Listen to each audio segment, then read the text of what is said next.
सिरसा जैसे इलाके का यहाँ हजारों एकड़ जमीनें हमारी बची हुई है, लेकिन उस पे जिस तरीके से और प्रोजेक्ट भी होने चाहिए, उस जमीन का जैसे सदुपयोग होना चाहिए, वो कहीं ना कहीं कमी रही है। तो मोदी जी कहते हैं कि ना तो मैं छोटा सोचता हूँ और ना मैं छोटा करता हूँ, मैं बड़े विजन के साथ, बड़े संकल्प के साथ काम करता हूँ। राम मंदिर के निर्माण का मामला हो, धारा 370 उसको खत्म करने की बात हो, उसके साथ साथ नारी शक्ति के लिए महिला आरक्षण, 3 तलाक और इंफ्रास्ट्रक्चर में लाखों करोड़ के प्रोजेक्ट हरियाणा को भी और देश को भी लूटपाट से मचाया है। आजादी के बाद सत्ता में जो लोग बैठे वो मोहम्मद गजनी से भी खतरनाक लोग थे। अगर मोहम्मद गजनी का आप आकलन करोगे कितना वो लूट के लेके गया, तो इन्होंने 75 वर्ष में उससे कई गुना लूटा होगा।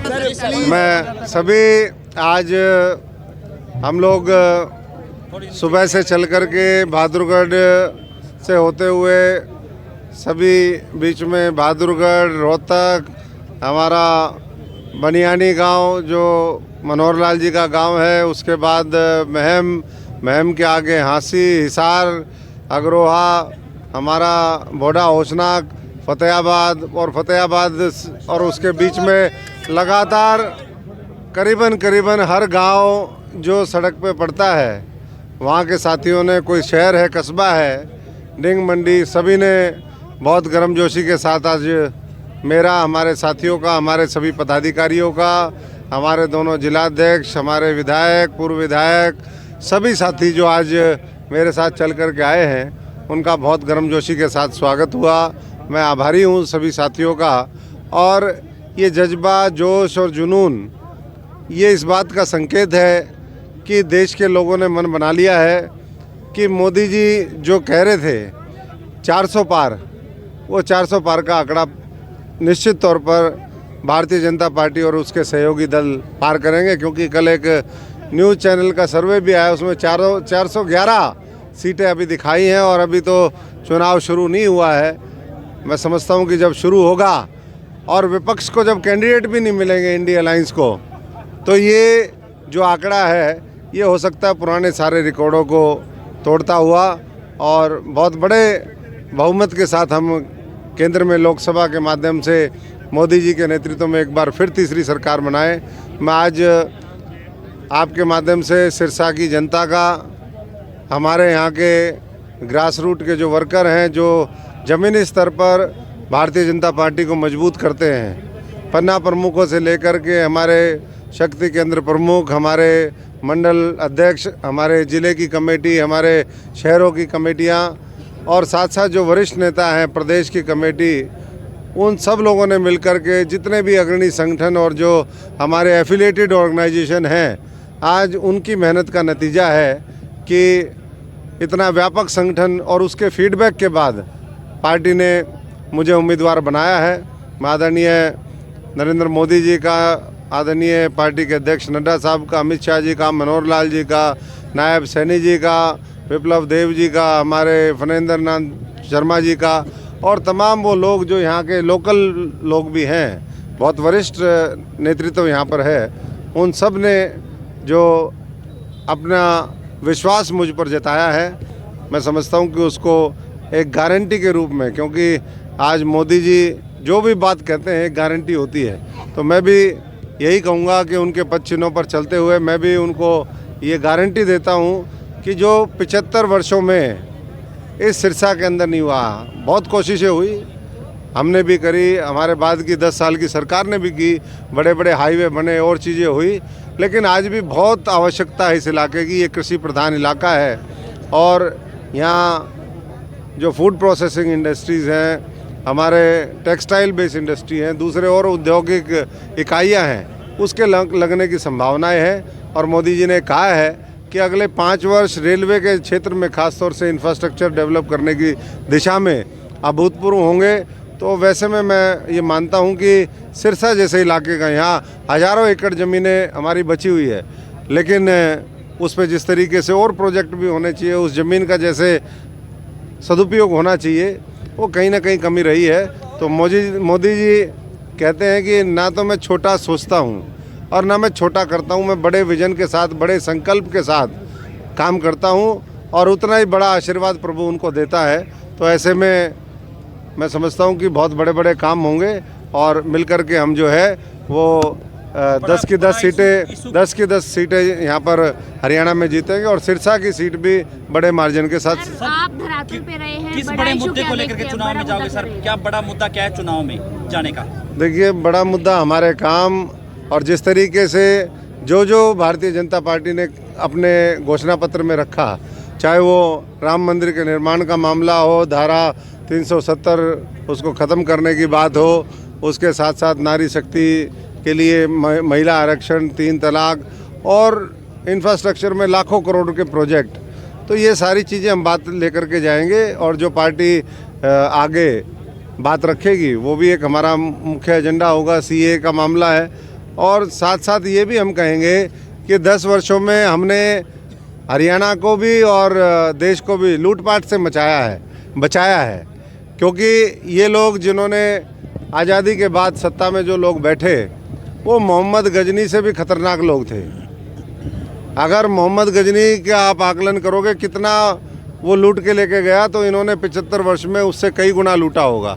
तो उस लूट से बचाने के लिए मोदी जी को और मजबूत करें और 400 पार सुनिश्चित करें। सिरसा के लोग बहुत समझदार हैं और मैं समझता हूं कि वो सही फैसला लेंगे और आने वाले समय में चाहे सीए का मामला है और दूसरे मामले हैं। आज मैं गाना सुन रहा था कि अभी भी देश के लोग ये चाहते हैं कि पाक ऑक्युपाइड जो कश्मीर है वो भी हमारे भारतवर्ष का, इस भारत माता का हिस्सा होना चाहिए।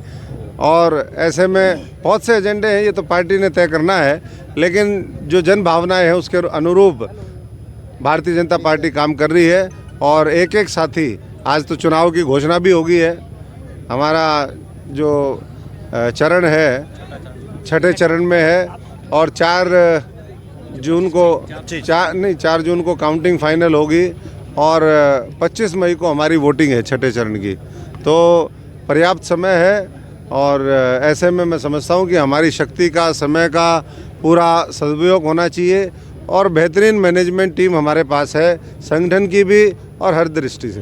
इलेक्ट्रॉल बॉन्ड को लेकर विपक्षी आरोप लगा रहे हैं, क्या करें? इलेक्ट्रोल रोल को लेकर के हमारे पार्टी के वरिष्ठ नेतृत्व ने कहा है, अमित शाह जी ने भी कल बात रखी कि इलेक्ट्रोल बॉन्ड का सिर्फ 6,000 करोड़ रुपया वो भारतीय जनता पार्टी को मिला, 14,000 करोड़ रुपए वो दूसरी पार्टियों को मिला। अब आप अनुपात में लगा लीजिए हमारी कितनी सीटें थी और उनकी कितनी सीटें थी, लेकिन फिर भी मेजर हिस्सा करीबन अगर हम देखें तो तीसरा हिस्सा हमें मिला है और तीसरे से ज़्यादा हिस्सा जो है वो बाकी संयुक्त विपक्ष को मिला है। तो मुद्दा बनाने के लिए बना रहे हैं और सारी चीज़ें स्पष्ट है। अब तो आरबीआई ने भी, एसबीआई ने भी खुले तौर पे वो दिखा दिया कि भाई ये हैं, यहाँ गया है पैसा। तो इसलिए जो भ्रष्टाचार करने में लगे हुए थे, काले धन का दुरुपयोग करके सत्ता में बैठते थे, लोगों का शोषण करते थे, अब उनकी दुकानें बंद हैं तो स्वाभाविक है कि उनको पीड़ा होगी।